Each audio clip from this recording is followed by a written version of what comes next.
Welcome to the Kindness Project, the podcast designed to share stories of kindness and share how kindness can make positive change in our world, one small act at a time. This episode of the Kindness Project was recorded live on Facebook during lockdown, which explains why we're probably still talking about being stuck indoors. I hope you're enjoying your time outside to the fullest, and thanks for listening to the Kindness Project. This week on the Kindness Project, we talk about hostile takeovers, catchphrases, and we're joined by Danielle Lazenby. Hi, morning. Welcome to the Kindness Project on the 10th of May 2020. Hope everybody's doing well this Sunday morning. I am joined by a girl who is definitely the lady in red.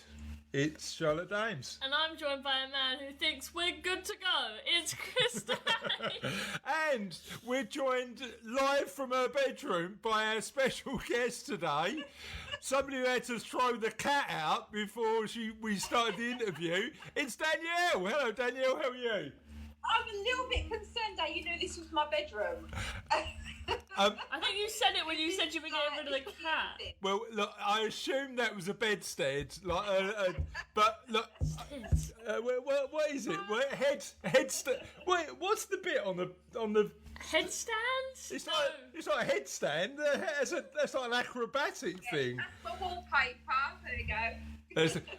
We missed the wallpaper. Can we? You at all because it's a complete mess in it. So, welcome to the Kindness Project. We're going to crack straight on with the question of the podcast because people have been giving us some amazing answers already and I want to talk about it. The question of the podcast is, what did you or do you want to be when you grow up? What's your answer to that, Charlotte? God. When you were a younger child, when I was tiny, I wanted to take over your business, and then the plan was to kick you out of running the business and run it for myself. And that's not the dream anymore. Sorry, the plan was to have a hostile takeover of the family business. Yeah. Is that what you were planning? Yeah. And now, how about a just less hostile takeover? Now I don't want it at all. No, that's fair enough. And now you're thinking about doing what? Journalism and writing books. And writing books, sounds good. Danielle, what are you going to do when you grow up? I think initially I wanted to be a graphic designer. Okay. That's funky. And then I went for my college interview for art and got told that my artwork was rubbish. So I wanted to be a holiday rep after that and I ended up being a travel agent.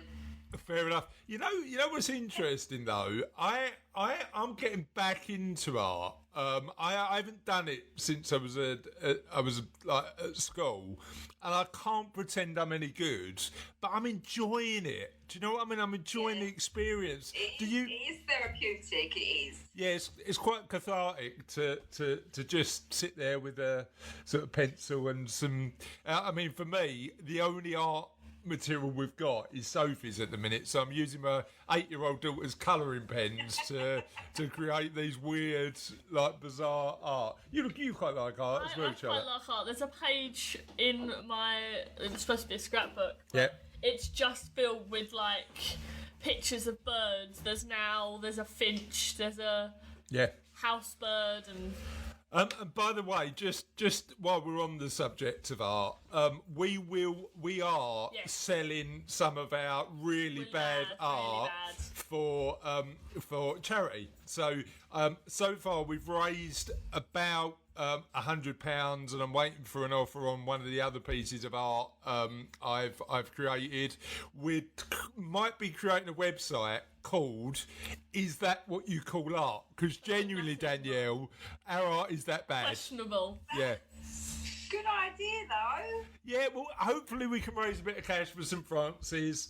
I said, because I was meant to be running the marathon for them, and now that's been postponed until October. There was I don't know if you saw it, there was a thing a couple of weeks ago where people were doing 26 of something else to replace the 26 miles that they were going to do on the marathon. And my 26 is going to be 26 really questionable questionable works of art that I can potentially sell for charity. So it should be good fun. Hello to Tracy, thanks for tuning in. Hi to Steve, to Russ, to Kelly, to Dave, to Eve, to Alan, to Tina. Morning to Kelly and to Jed, Dib and Dale. Thanks for tuning in to this Sunday morning edition of the Kindness Project. Can you just let people know where they can let us know what the... Righty. Righty. Where was that come from? No. Righty. Good. Okay, so if you're currently watching this, you're on our Facebook page or you are on the watch party, and it is easy to get to our Facebook page, I assume.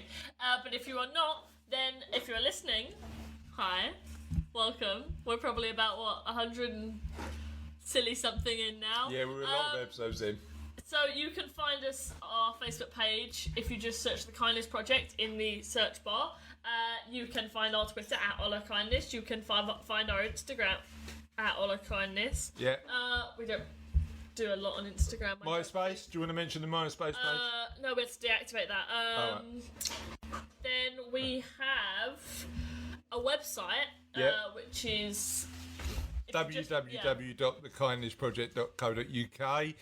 We're all over the internet basically, and thank you to the... We have our finger in every internet pie.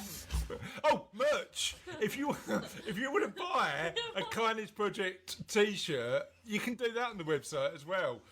All proceeds go to Charlotte, and do they go to you? I will not be receiving anything. No, they go to charity. So if you'd like a branded Kindness Project t-shirt, we've got those on the website. Yeah, we've got those on the website as well. So you can find us all over the show on the internet. Did we mention the email? You can mention the email if you want. thekindnessproject.co.uk. Woo! Yeah. I think that's it, yeah. What was the word at the end? Righty, or whatever that was. Trying to come up with a catchphrase. I don't think I've settled on one yet. Now, what we like to do on the Kindness Project is talk about a couple of things. The thing that we thought might be useful to talk about today is... and this is the unofficial question of the podcast. What's Boris going to announce later on today? Morning, dudes. Morning, Trev. I think there'll be no immediate change, but a change over the next 3 to 4 weeks. What do you think, Danielle? I think that he's going to allow indoor socialising with family. Yeah. There's a lot of people that have got elderly parents and things like that can't go into their homes. I think he's going to start allowing that. You know what? Not so much social gatherings, but I think he will allow visitations. Yeah, and that'd be nice actually, because we can go around and visit Grandad, can't we? I think that sort of visits to family, or potentially like sort of maybe 2 or 3 visitors in your house at the same time might be the way they do it. If you're watching, let us know what you think Boris is gonna announce. What do you think he's gonna announce? I think he's going to increase outdoor exercise time. Okay, to what? I don't know, hour and a half. You know what? I've been cutting down my runs to an hour. I need to get on the road again. So if he increases the exercise time, that would be amazing. Other thing I wanted to talk about, and this is very niche, but let's talk about it. You, as you're Welsh, Danielle, for some weird reason, Charlotte in lockdown has decided to learn a really practical language. Guess what it is? Did I just hear you say Welsh? Welsh. Now, not even Welsh people speak Welsh anymore. And I'm not convinced. Can you just say that really, really long word? Which one? The one that ends in goo goo goo goo goo goo. No, I've not gotten that far. What words can you do? So like, hat is het. Hat is het. Welcome to Learning Welsh with Charlotte Dames. This is change. So if I was gonna say the hat shop in Welsh, it would be I het siop.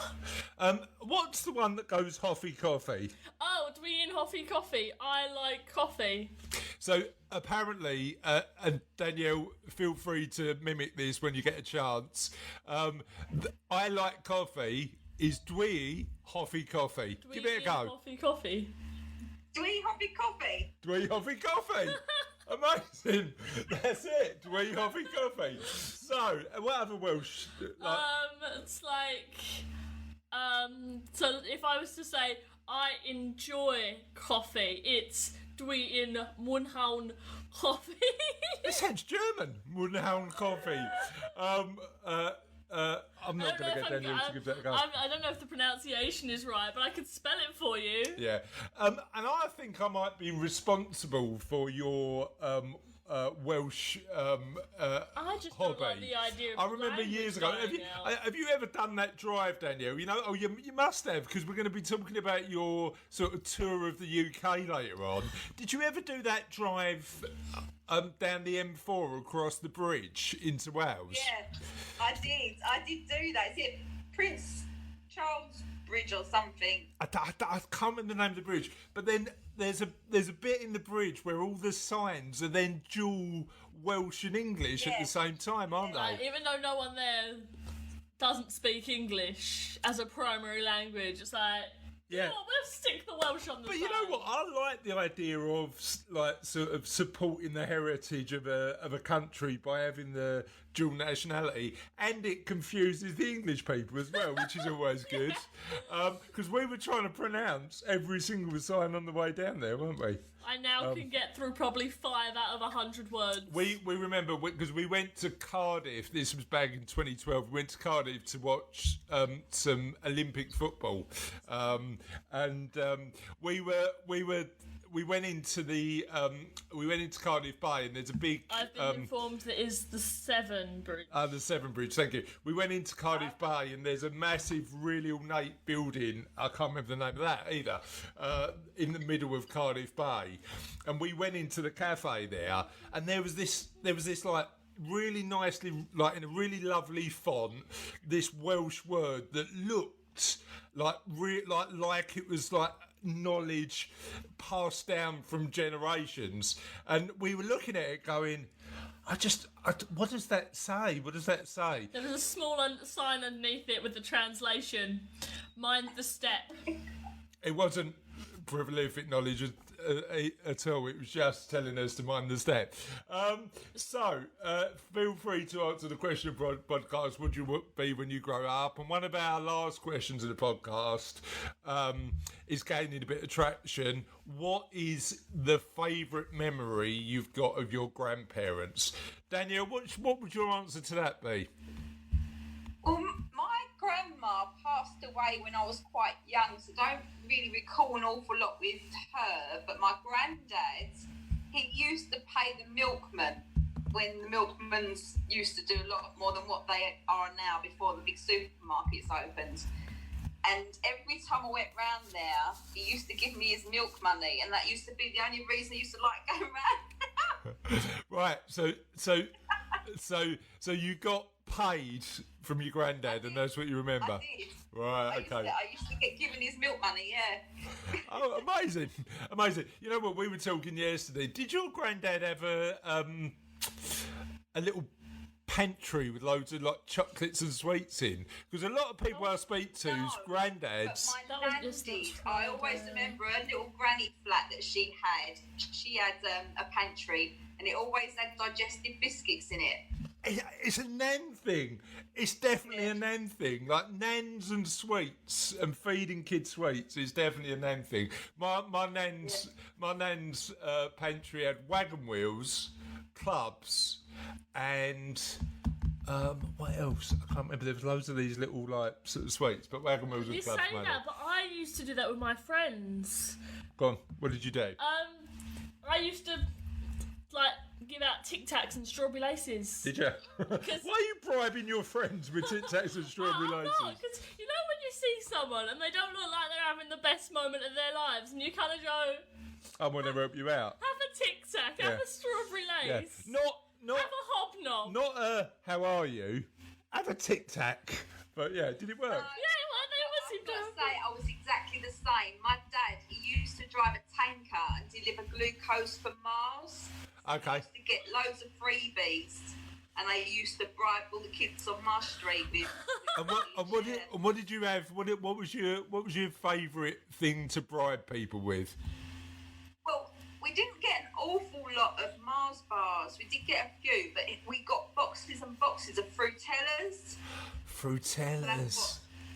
Yeah, Fruitellas are good. See, at the end of the, like, I think it was like year 9, when I was in year 9, we had like this little tournament of higher or lower, and I used to sit there and I used to go... Sorry.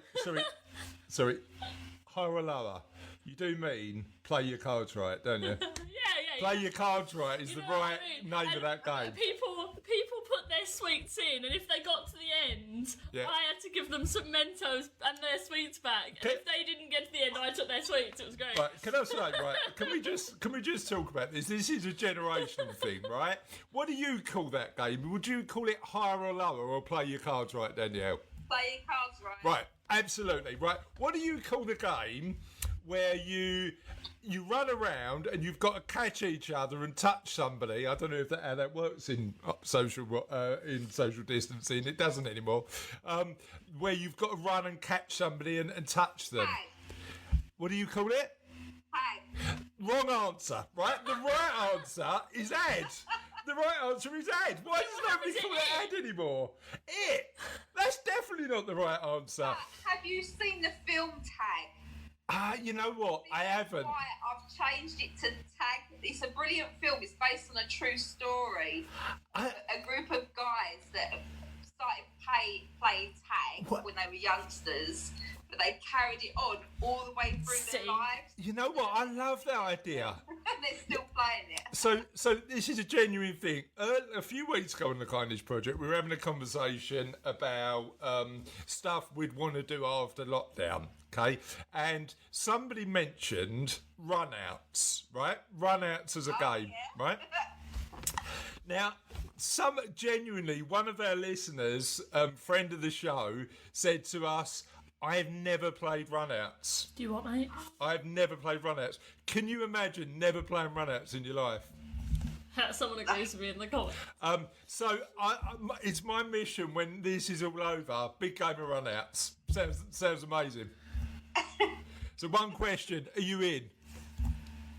Yeah, I'm in. In run-outs for the win.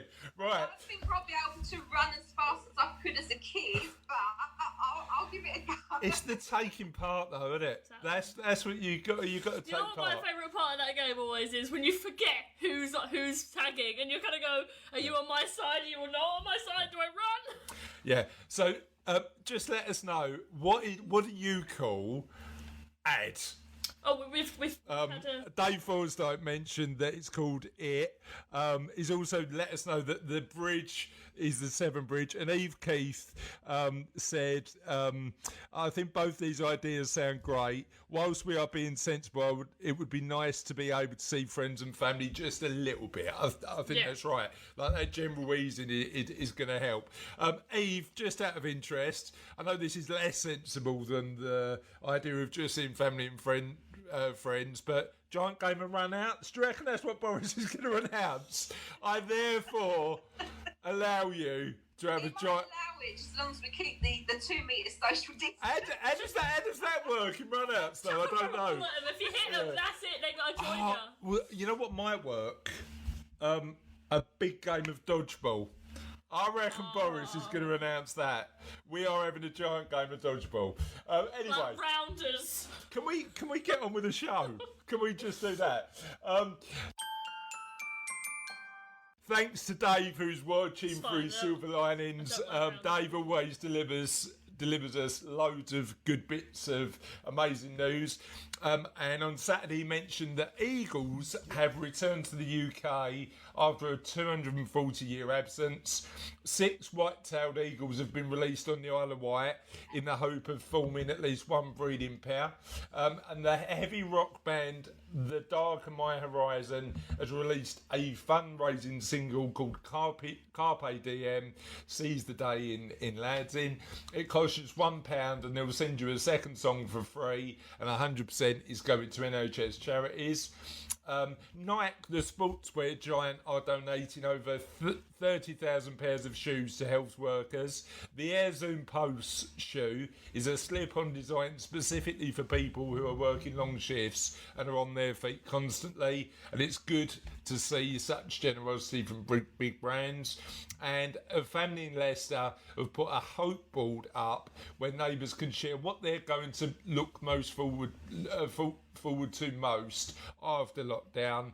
Messages include pints, going to the beach, playing with my grandchildren, and building a better world. Oh, I like that one. We know it will be over one day, so why not have a list of things to look forward to? Danielle, what are you looking forward to the most? Seeing my mum, spending some time with my mum and my sister. Yeah. We're such a close family. Like, it's me, my mum, my sister, and my 2 kids, and we're so close. It's always been us 5, and it's strange that there's been that divide between us. It's really, really weird. Especially when, like, you're used to probably seeing your mum and your sister quite a lot, right? Exactly. Yeah. Yeah. Okay. Thanks to Dave, who's watching through Silver Linings. Dave always delivers us loads of good bits of amazing news. And on Saturday he mentioned that eagles have returned to the UK after a 240-year absence.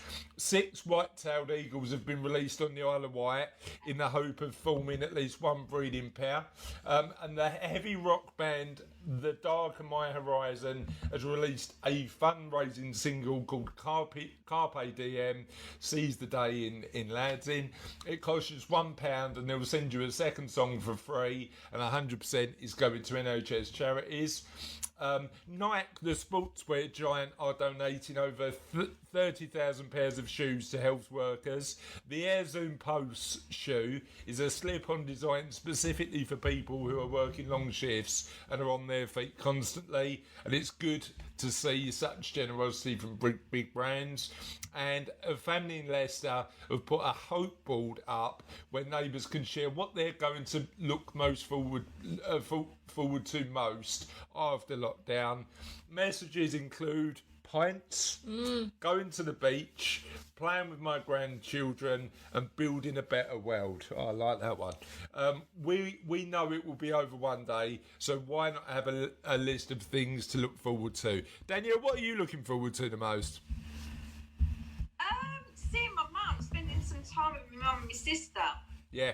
We're such a close family. Like, it's me, my mum, my sister, and my 2 kids, and we're so close. It's always been us 5, and it's strange that there's been that divide between us. It's really, really weird. Especially when, like, you're used to probably see. Cool. Now I know that when we first spoke, when we first interviewed you for the Kindness Project, it's because we read about your frankly incredible but also a little bit crazy trip in the paper. I just picked up, somebody mentioned to me it was in the paper, and we reached out to you and said, look, can you come on the podcast and talk to us about it? And the Kindness Project is a bit strange because one day we interview people in China and America and Australia, and then we share stories of people doing amazing stuff. And literally, you live 2 roads away from my office, don't you? Yep. So thanks for coming in and sharing the story, and thanks for coming back on the Kindness Project to share it again. For our audience who don't know about you, tell us a little bit about you. About me, well, Essex. I'll say Essex girl, not technically an Essex girl because I was born in Hackney, so yeah, we'll let that one slide. I'm a mum to 2 kids. Yeah. I've got Aggie, who's 16, who's currently going through the whole rigmarole of the GCSE exams. Yep. How's he finding it? She's all right. Sorry. We're just hoping that she gets the grades that she deserves. She worked really, really hard, so we're hoping. Yeah. Charlotte's going through the same thing, actually, so it's tough, isn't it? It is. It really, really is. Yeah. They're definitely going to go down in history, that's for sure.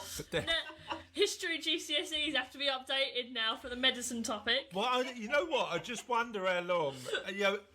I wonder how long it takes for the present to become history. You know, like when will the coronavirus be taught in schools as history? 20 years, 30 years, who knows? They spend like... Or, more worryingly, will it become history, or will this be a regular thing now? You know what? My take on it's quite optimistic because we've had pandemics in the past. We've survived pandemics in the past, and I don't think pandemics have ever become a history. But the amount of times it impacts us as severely as this are limited at best. I think the reason it's impacting us so much is because of the knowledge we have. Because like with the Black Death and the Great Plague and the Spanish flu, they didn't have the insight to kind of go, okay, everyone stay inside. Yeah. Oh, they did, because they closed bars and pubs and theatres. Did they? Yeah, well, during the second one, in the Great Plague, not the Black Death, because the Black Death was the first one. Trying to remember back to my history lessons now. Just one side thought, right? People tune in for a bit of positivity. Yeah, but like, no, they used to isolate families together. They're doing that now. Okay. They used to keep people away from each other. Yeah. They shut bars, theatres, pubs, a lot of public places. Although being alcoholics is what saved a whole bar of men from cholera in... I can't remember. Broad Street. Yeah. So maybe that's not such a bad thing, but it's not like it's new measures. It's just because we're used to being so connected. Yeah. It's not. Yeah. So they used to do it before, but spreading the news. And the other tip I got from that little history lesson is beer is good for you. So apologies, Danielle. We went off. We went off on a. I want a little question though. I've got to put it out there. Have you not noticed how blue the sky is? Yeah. You know what? I think before this pandemic, we had blue skies, and they were nice blue skies. But now we're getting blue skies.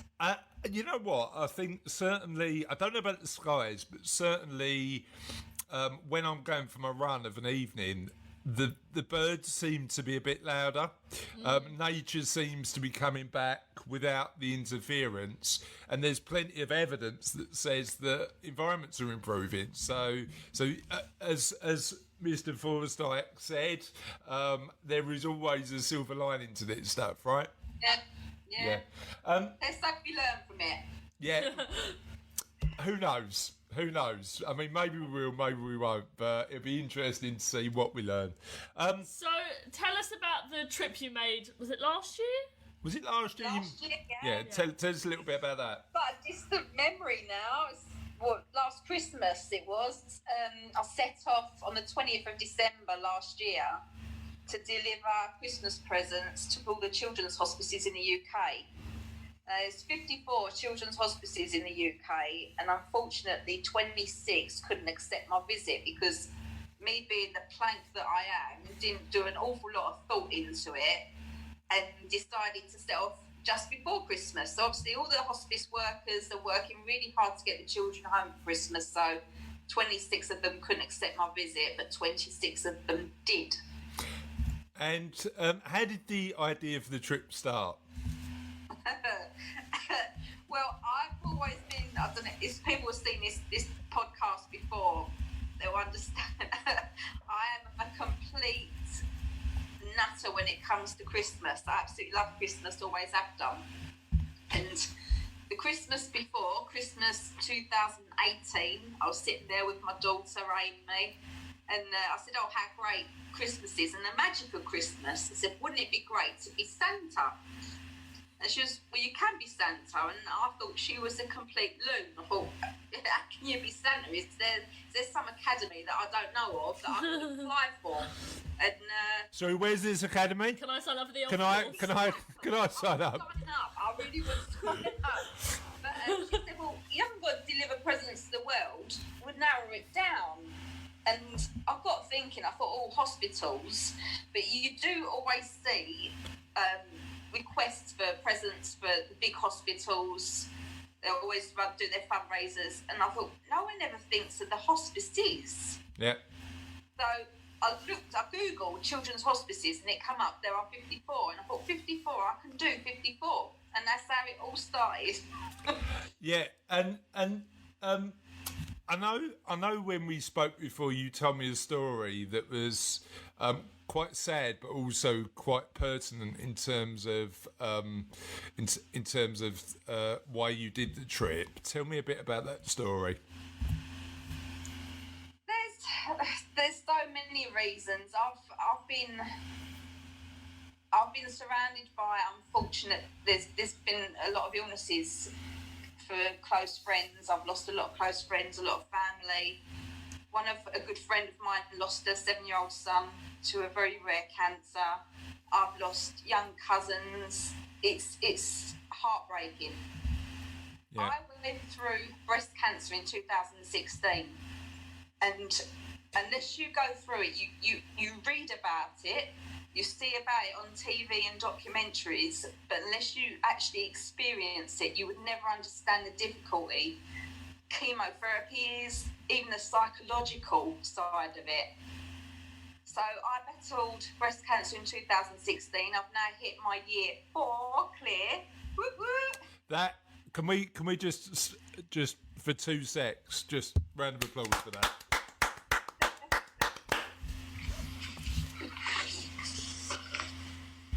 You can carry on now. Well, I mean, we can carry on clapping, but then it went quiet. Oh, am I running a shot on my own now? Listen, to be frank, like, you do a better job, Danielle. Let's be honest. Well, I don't speak Welsh, so I don't think I will be able to do a better job. You know what? Either. You know what? Genuinely, I wonder. I mean, we've like started going up in the rankings. Is this a gap in the market? No, yeah. Maybe like we've got a few more thousand listeners that have come on over the last few weeks.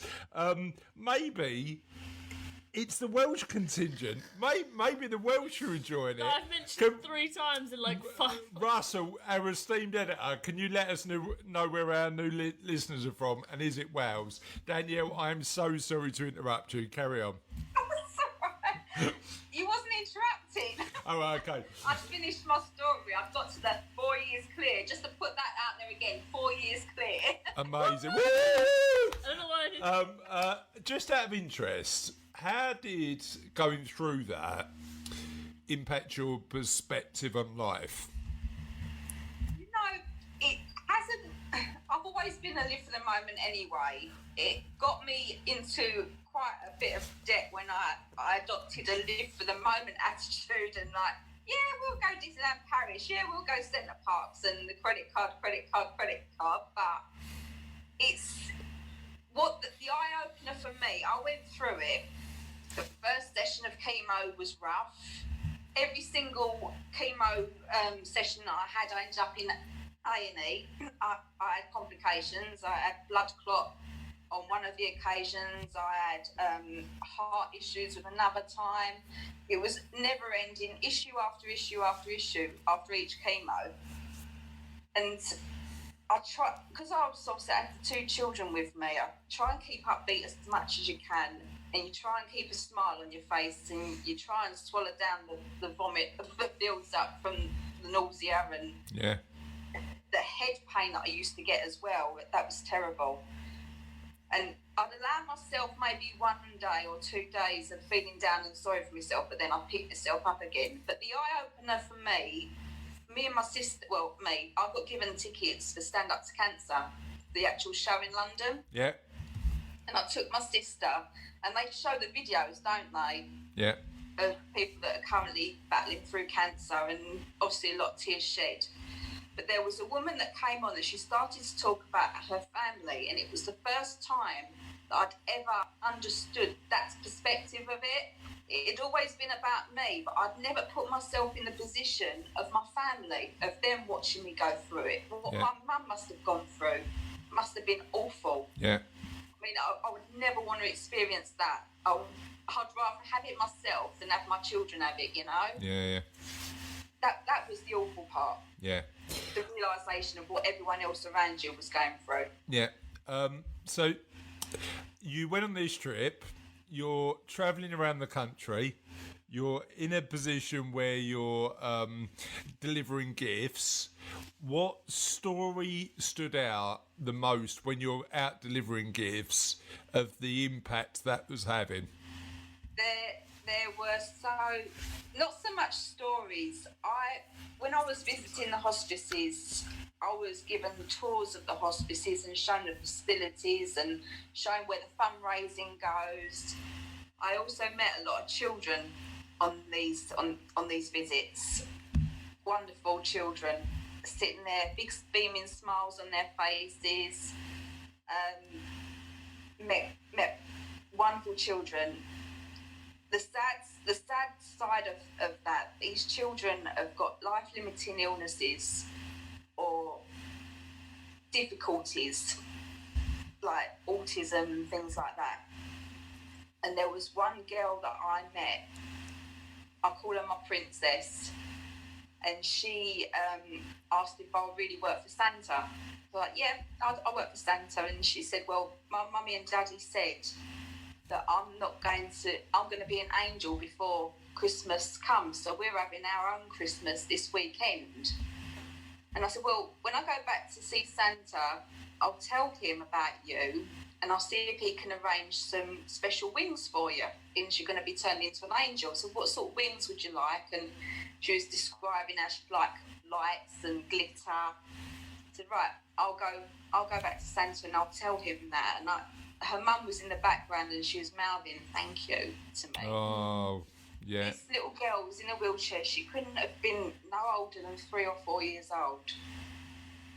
And I found out that she'd actually died a few days before Christmas. She did pass away. Mm-hmm. That's the heartbreaking side of it. Yeah. But that's what makes everything a reality of what these hospices do. Yeah, I mean, you talk about that. I mean, I know like hospices either that care for adults or care for kids.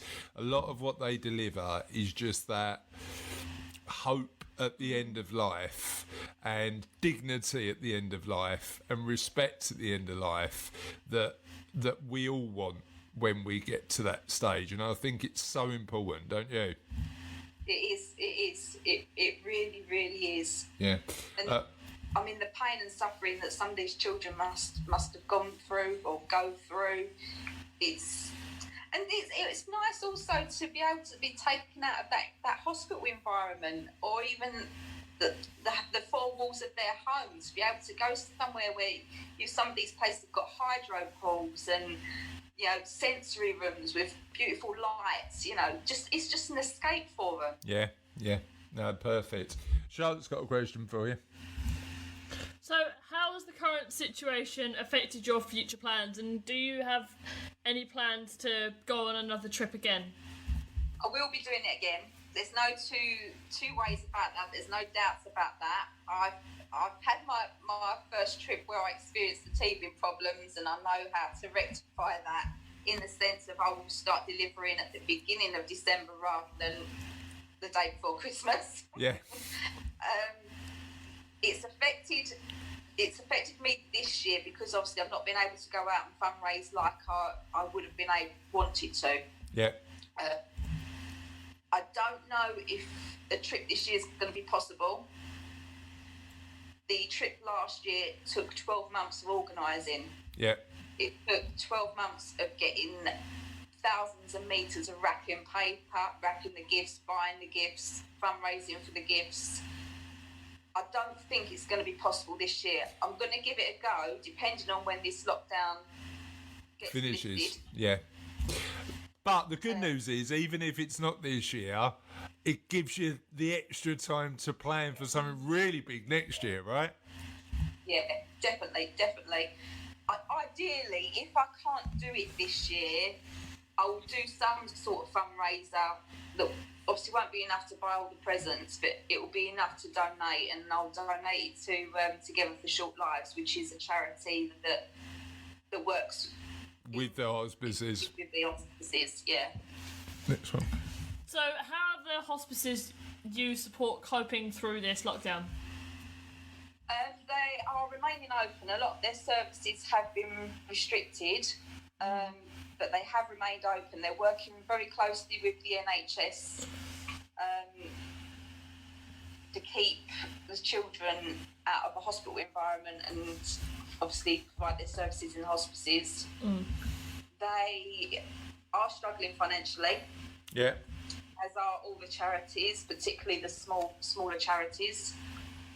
But a lot of the hospices they spent for a lot of years building up a fund to accommodate for this sort of thing. Yeah. Or if like their fundraising wasn't doing so well, then they had this fund. They spent a lot of years raising this fund, like a standby fund. Yeah. And in terms of people supporting you for the work you do. Sorry, one thing we haven't talked about that much is when you went to every single hospice, you were in fancy dress, weren't you? It wasn't fancy dress, it was my uniform. Sorry. As an official Santa's elf, you were wearing a uniform. Did you have a name badge? I didn't, no. It's not a uniform then, is it? It needs a name badge. And where can people find out about the amazing work you're doing and support you for your next trip, regardless of whether it's this year or next year? Well, I'll put it all on my Facebook page. I'll make it all public, anything that I do. Probably I'm hoping the local papers, the press will cover it. I was trying to get a lot of the big presses to cover my trip last year so we can raise awareness, if anything, for what these hospices do and try and get them some funds, but they weren't interested in my story. But the local paper, the Rock Recorder, they always follow stories like that. Yeah, so we'll I'll send you an email with a couple of people that I know. So if we can share your story a bit wider, that'd be good. So expect an email on that over the next couple of days. Thank you so much for joining us today, particularly as it's a Sunday.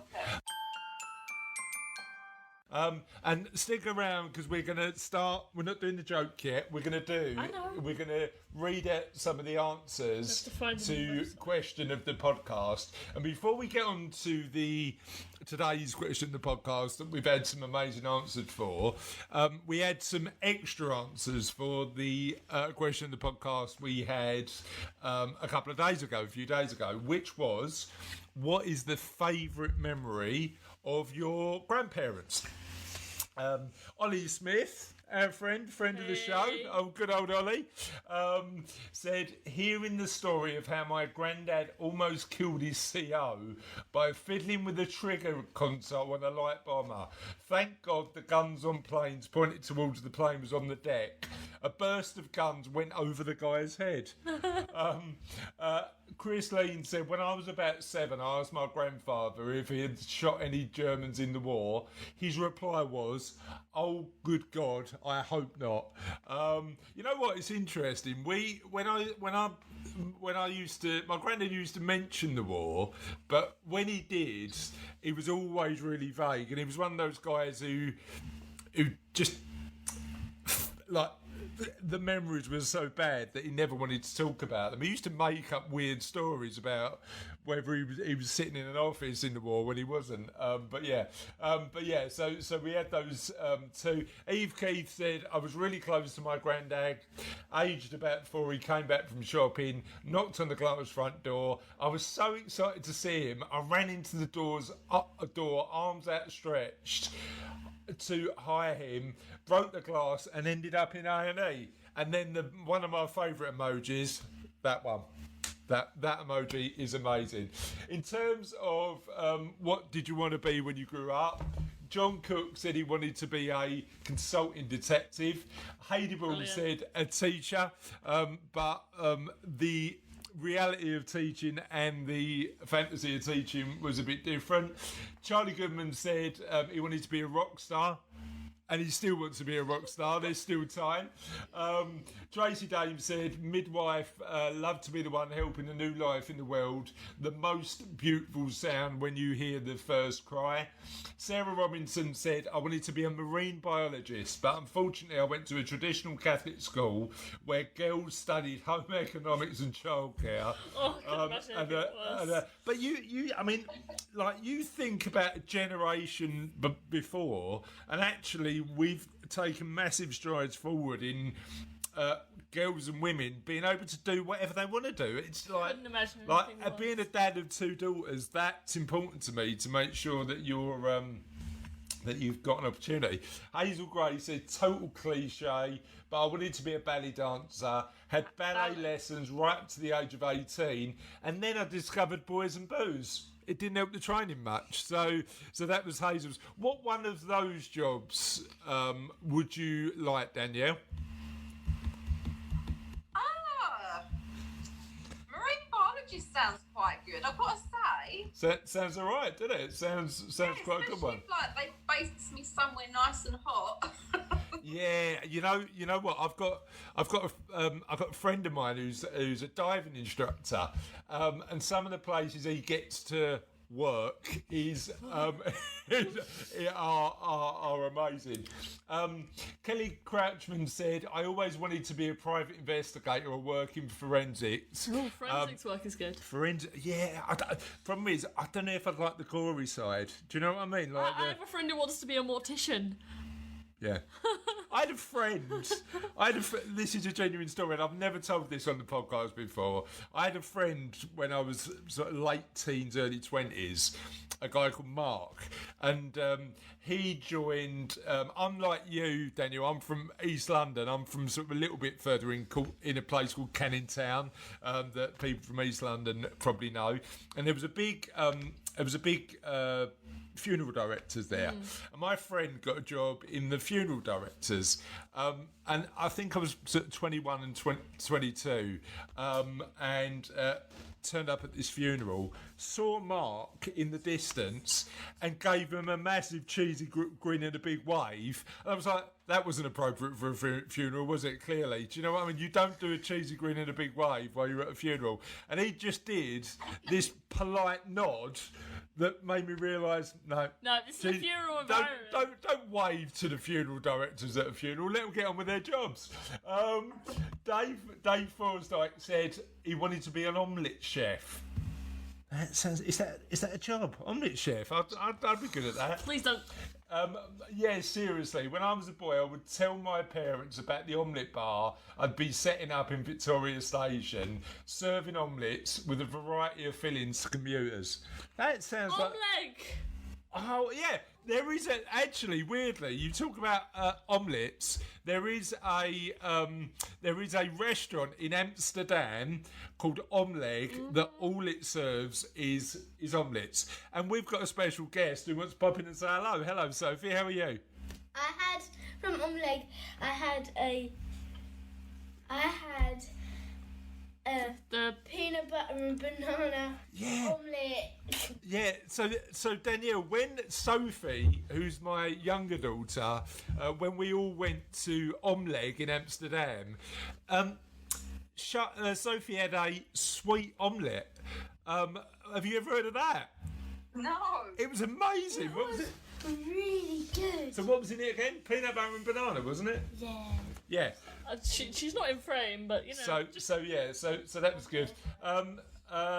And Sarah apparently went to her head office for a training conference once, and they had an omelette chef specifically. Yeah. That's good work. That's good work. Sharon Adkins wanted to be a travel agent. Mark Barley wanted to be a spaceman. I have a friend who wanted to be an astronaut. Now he wants to make robots that go into space. You know what? I think that is an amazing aspiration. Judith Hitchens wanted to be a vet. And then Mandy Medlock said, my daughter, who's now 18, when she was little, and we asked her what she wanted to be when she grew up, and bear in mind Mandy's from Norfolk, the only answer she had was, I want to be an Essex girl. That is an amazing answer. And on that note, thank you for your contributions to Question of the Podcast. For the live episodes, we've had a little thing of Charlotte finishing with a joke. Now, just a word of warning, Danielle.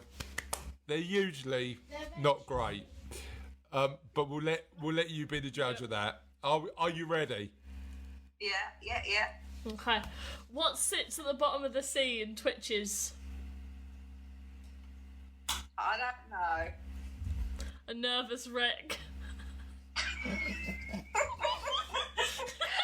actually like that because I get it. I don't really get jokes. I don't need two of you pretending these jokes are good. All right, please. It's bad enough one person pretending the jokes are good, but two I can't handle. And on that note, my friends, thank you for tuning in to another Kindness Project. Bye from Sophie. Bye from Charlotte. Bye from me. I wasn't finished. Let me finish. Thank you so much to Danielle for joining us. And we'll see you next time. Bye. Bye. Bye.